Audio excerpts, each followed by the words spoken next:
It's 3 in the morning, you're lying in bed, staring at the ceiling, and out of nowhere your mind drags up that one conversation from 6 years ago. The moment where you said something just a little bit awkward. Yep, that one. Now you're replaying it on a loop, breaking down every sentence, every pause, every look on the other person's face, wondering if they still remember how strange you sounded back then. Here's the truth, though. They don't even remember it happened. It took me a long time to understand this, but this habit isn't just you being anxious or stuck in your own head. I mean, sure, it's definitely that too. But there's something deeper happening when your mind keeps replaying old conversations. It has everything to do with how you view yourself, and how badly you want control over something that's already in the past. Most people assume replaying conversations is about the other person, like you're trying to decode what they thought, what they meant, or whether they secretly dislike you now. But that's not really what's going on. When you replay conversations in your head, you're not examining them. You're editing yourself. You're trying to transform into the version of you who said exactly the right thing at exactly the right time and left exactly the right impression. And that's why it hurts so much, because you can't do that. That moment is locked in place, and the only version of you that exists there is the one who already showed up. Think about the conversations that haunt you the most. Chances are they're not moments where you said something cruel or offensive. They're the subtle ones, the times you were slightly too eager, laughed at the wrong beat, or tripped over your words when you were trying to sound confident and clear. These small slips grow huge in your mind because they stand for more than just a conversation. They feel like evidence that you're not the person you want to be yet, and your brain fixates on that gap. Psychologists have found that people ruminate the most when there's a mismatch between who they are right now and who they believe they should be. So when you replay that awkward exchange, you're not really trying to understand what went wrong. You're trying to close a gap that exists only in your own mind, endlessly rehearsing a version of yourself that never had the chance to exist. Here's the part that's both fascinating and honestly a little sad. Every time you replay a conversation, you're not actually remembering what happened. You're remembering the last time you remembered it. Human memory doesn't work like a recording. It works more like a story, one that gets rewritten and reshaped every single time you tell it again. So that conversation you've replayed a dozen times, you're no longer running through what actually happened. You're going over a distorted version that's been reshaped by your anxiety, your insecurities, and your fear of how others might see you. Which means you're essentially putting yourself through stress over something that didn't even unfold the way you remember it. Sit with that for a moment.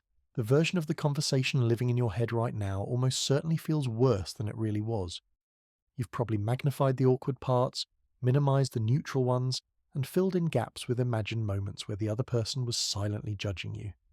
And the more times you replay it, the more solid that fictional version starts to feel.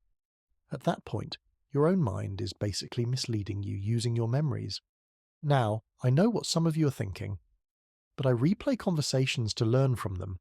I'm just trying to get better next time. And honestly, I understand why that sounds healthy. It sounds like self-improvement. It sounds like growth. But here's the uncomfortable reality. There's a huge difference between reflection and rumination. Reflection is when you think back on a conversation, pull out a lesson, and move on. It has a start, a middle, and an end. Rumination is when you think about a conversation, pull out a lesson, forget the lesson, replay the conversation again, pull out the same lesson, beat yourself up, replay it again, and then lie awake wondering why you can't fall asleep. It's a cycle, and cycles don't move you forward. The people who replay conversations the most aren't usually the ones focused on growth. They're the ones focused on control. And I say that gently, because I've been there too. When you replay a conversation, you're trying to manage how you're perceived. You're trying to control the story. You're trying to control the past, which is, of course, impossible. But your brain hasn't accepted that yet. So it keeps going back, convinced that one more analysis will somehow unlock a way to rewrite what already happened. There's another layer to this that doesn't get talked about enough. When you replay conversations, you're rehearsing being someone you're not. You're practicing a version of yourself that's smoother, quicker, more confident, more charming. And every time you do that, you strengthen the belief that the real version of you, the one who actually showed up, isn't enough. That part hurts, honestly. Because the part of you replaying the conversation is trying to protect you, but it ends up doing the opposite. It builds a case against you, collecting little bits of evidence that you're somehow flawed or undeserving of connection. And when this pattern repeats enough times, here's what happens. You start believing you have to be perfect to deserve kindness. You start convincing yourself that one awkward moment means there's something fundamentally wrong with you. Researchers have actually mapped this pattern and found that people who struggle to show themselves compassion tend to get stuck in these mental loops. And those loops feed directly into anxiety. The less forgiving you are toward your own humanity, the harsher your mind becomes. It's like your brain turns into your most relentless critic, and the trial never adjourns. The real tragedy of replaying conversations isn't that you said something awkward 6 years ago. It's that you've spent 6 years believing that one awkward moment defines who you are. You took a single data point and stretched it into your entire identity. So I want you to consider this. What if the conversations you replay most aren't actually the ones that matter most? What if the reason you can't let them go is because they don't represent who you really are? On some level, your brain knows this. It understands that the awkward version of you in that moment isn't the full picture, and it keeps revisiting the memory, trying to figure out how that one moment fits with everything else it knows about you. It's like your mind is saying, "This doesn't line up. I need to look again." But maybe, just maybe, the answer isn't to replay it more accurately. Maybe the answer is to stop letting one conversation carry so much weight in how you see yourself.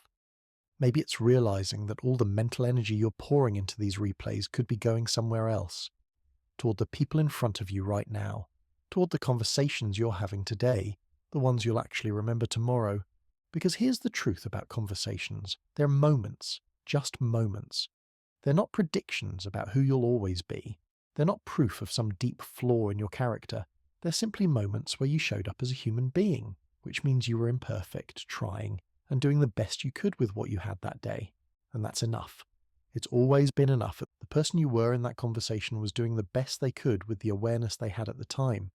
They didn't have hindsight, they didn't get a second take, they showed up once as they were. So maybe it's time to stop hitting rewind. Maybe it's time to let those conversations stay where they belong, in the past. Imperfect, awkward, and beautifully, painfully human. If you stayed until the end, this probably touched something in you. If there's a thought that lingered, or a feeling you couldn't quite name, you're welcome to leave it in the comments. You're not alone. Thank you for watching.